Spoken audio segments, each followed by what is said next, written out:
Hello there, Sarah from 17 once again. This is my Onimusha Dawn of Dreams hard no damage run.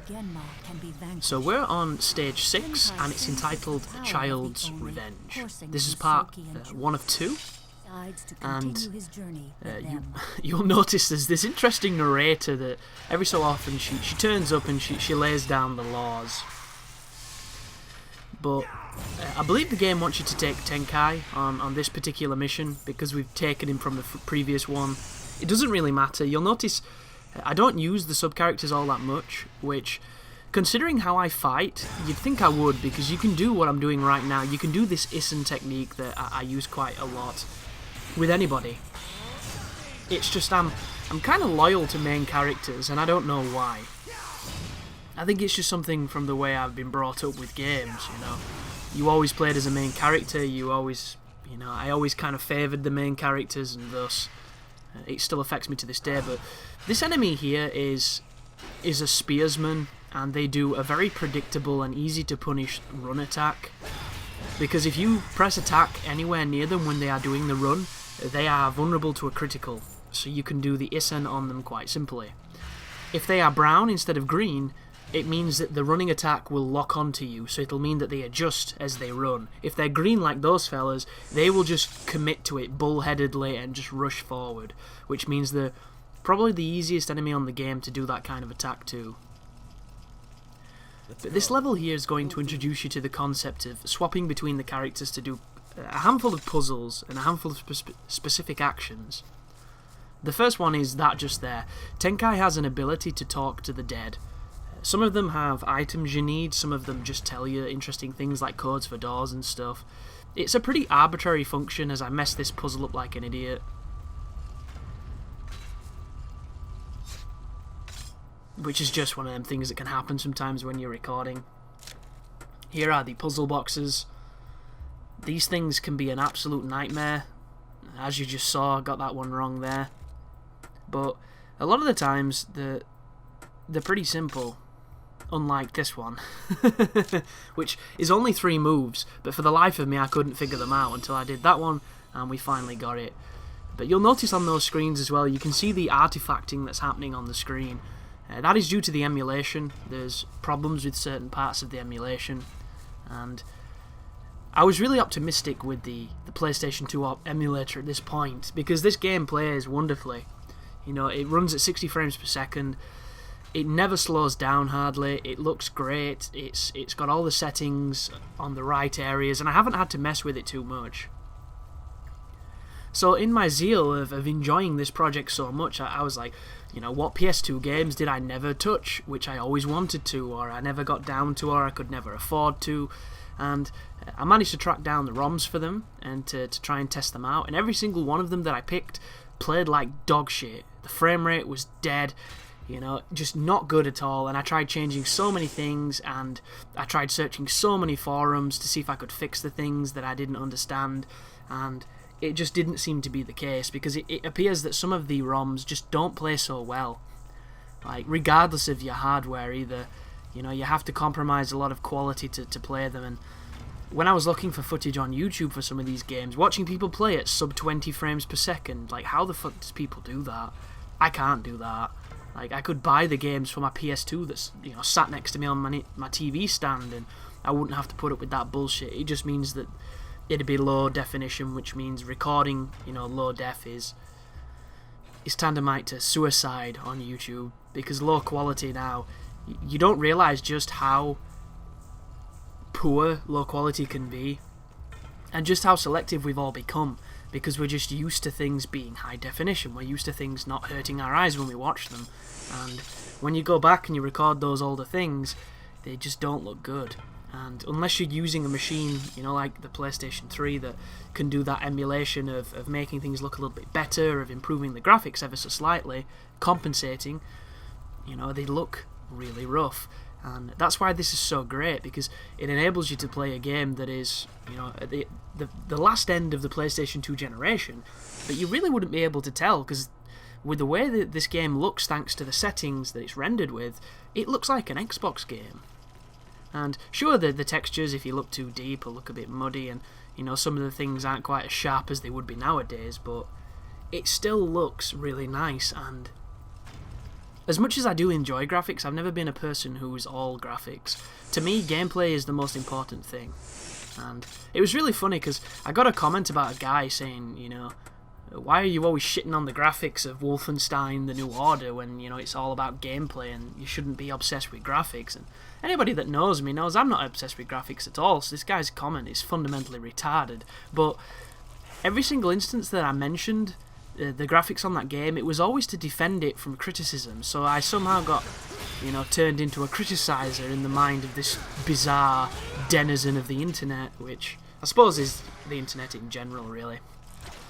This enemy right here is kind of interesting. He's invisible until you charge the suction of your Oni ability, which is the thing that draws in orbs, if you don't understand what that is. So you just tap the absorb orbs button and it will make him visible, and then from them you can beat him up. And at this point my Tenkai isn't very strong, so he's using a base level weapon. His stats are probably base as well, so I just did not give that thing, you know, any time of day. Just crushed it, beat it up as quickly as I could, and then we can get back to the character that we are using, which is this guy right here. And I'm using one of the bigger weapons, which I've probably mentioned earlier that I don't really like the swing on these bigger weapons, and thus I don't really use them. But at this point, I'm only ever really using it to use Isens or to do the Helm Splitter move, and the speed of those two techniques is nothing to do with the size of the weapon. But in this room is an archer and some of the ninjas. This is the horrendous swing speed of this weapon. That was me paranoidly spinning around to make sure these ninjas didn't give me any trouble. Here's one now. At this distance he will either do the poke, which I'm probably going to do the block and then Isen, like that. But if you stand just a little bit out of his range, you'll do a jump attack, and the jump attack is incredibly fast. That was your standard Isen. That is a really good technique as well if you're not that comfortable with the timing. If you can get the enemies to focus on your team partner and have him blocking, you can stand directly behind them, take no risk and get full reward, and you can actually practice the timing on your Isens, on your criticals. But this enemy here, you have to press attack the second the axe starts to descend from a swinging position, and it's a really tight and finicky window. It's one of the tightest Isens in the game. You know, there's only a handful that are even remotely as tough to nail as that one. And one of them is a boss coming up. I think his name is Mitsunari. And his is probably the trickiest one in the game. And it's tricky not only because the timing is incredibly tight, but after the Isen you're vulnerable to a hit, which you've just criticaled, which is brutal, because you don't stun him. But this is Roberto. This is one of those boss fights where if this guy hits you with the first jab, he will hit you with a full combo. But what we're going to do is we're going to use that to our advantage, because I know when he gets close, he does a very quick punch. So I'm going to parry it and get the very quick kill. The weapon I'm using, for anybody who wants to follow my playthrough, is called the Cutting Edge. And it's one of my favourite weapons in the game. Early on the damage is not so great, but it has the ability to fire a projectile when you swing the weapon. So it gives you a range advantage, and if you're not comfortable in combat yet and you want as many advantages as possible, this is the best tool for the job, because you can do full combos at a room's distance and do the exact same damage, it seems. But here is the second boss of the chapter. I forgot this dude's name because it's been a little while since I played this. I do apologise, folks. He's an interesting boss. Did you see the big infernal pink flames around him? If you touch that, it hurts you. And how this dude works is, if you get behind him, you can do pretty much full combos, but when he recovers from them, watch this, do you see it swing around? It does this reversal of positions which will hit you if you're behind it, so you need to be aware of this and you need to get the hell out of there. And luckily enough, this game has a really good mobility system. Ooh, that was the attack just then, did you see it? I swung from a distance. My strategy here is, I think this fight is intended to teach you how to lure with one character and exploit the weakness with another character. It's probably one of the precursors to the aggro system in Army of Two, where one person pulls the aggression of the AI while the other person can stealth around and do, you know, maximum damage by pincering them. But here it's nowhere near of the sophistication of that game. And even then, the Army of Two mechanic was nowhere near as competent as it should have been. But it didn't matter, because that game was just crazy and silly and just a very fun third-person shooter, which I'm curious if Big Benedict's played, because I know he's always hungry for third-person shooters, and the first Army of Two is a really good game. The ones that followed it are not quite on par, and it's pretty tough on its hardest difficulty as well, so I might have to drop him a comment to see if he's touched it, because he might be interested.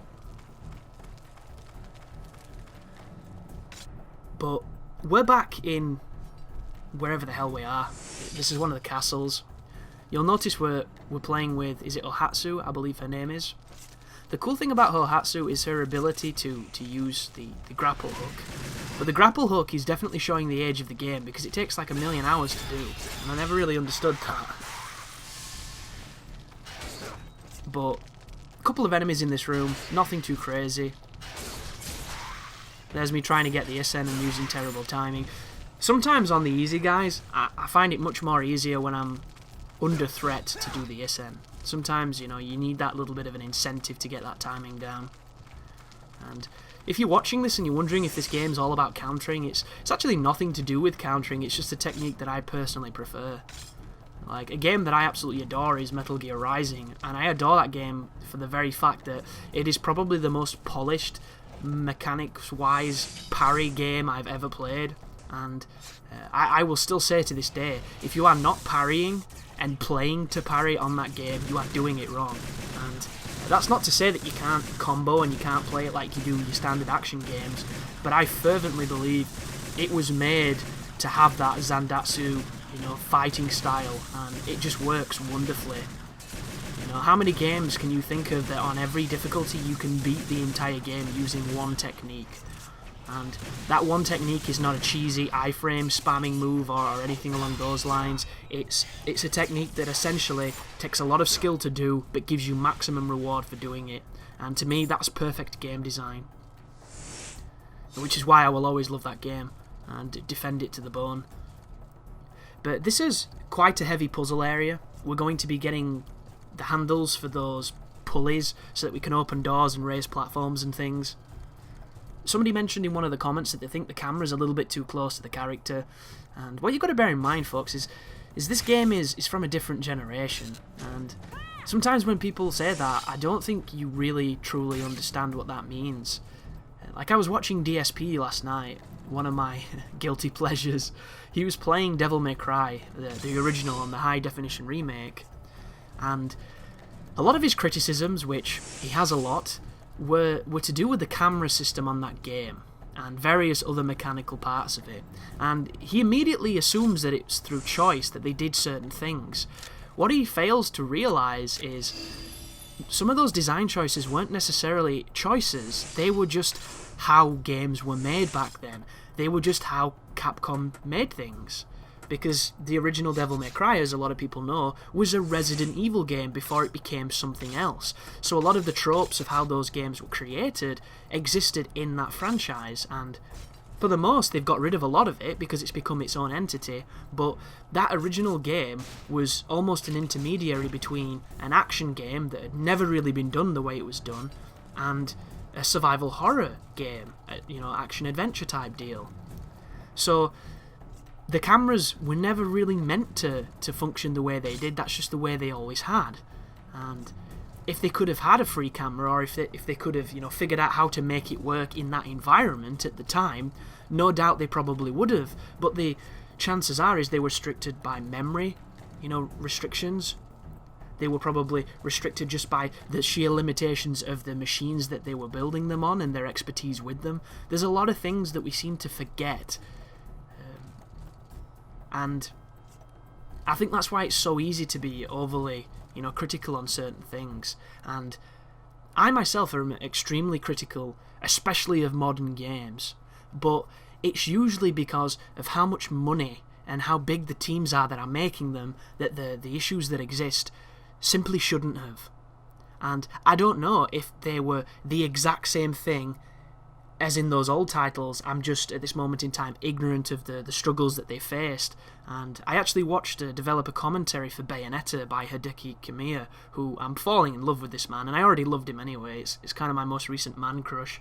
But the things I learnt about that game from watching it make me wish that every single dev had the time to do what he did, because you would learn so much about your favourite games, and it might even remedy some of the issues that you have with it because you understand why it is the way it is. And it was a beautiful thing, and I really enjoyed it. But thank you for watching, guys. I'll see you in part 2, and as always, you take care now.